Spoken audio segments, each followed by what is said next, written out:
श्रीमहागणेशपञ्चरत्नस्तोत्रम्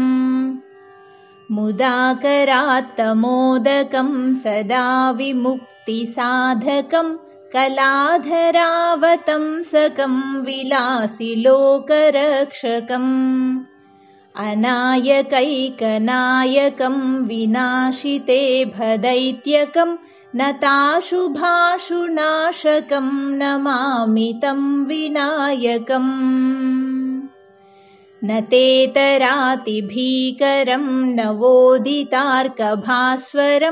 नमः सुरारिनिर्जरं नताधिकापदुद्धरम्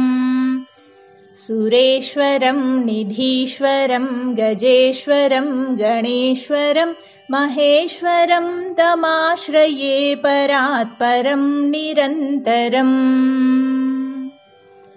समस्तलोकशङ्करं निरस्तदैत्यकुञ्जरं दरेतरोदरं वरं वरे भवक्त्रमक्षरम्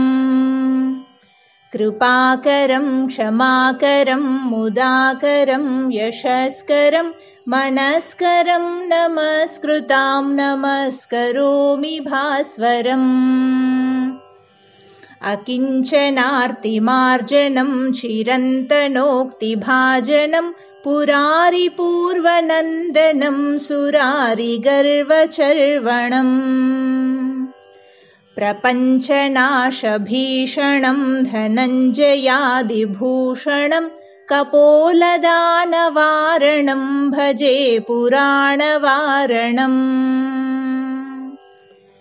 नितान्तकान्तदन्तकान्तिमन्तकान्तकात्मजम् अचिन्त्यरूपमन्तहीनमन्तराय कृन्तनम्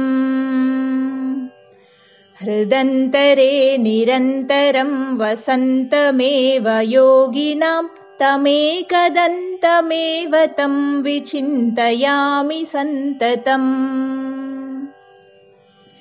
महागणेशपञ्चरत्नमादरेण योऽन्वहं प्रजल्पतिप्रभातके हृदि स्मरन् गणेश्वरम्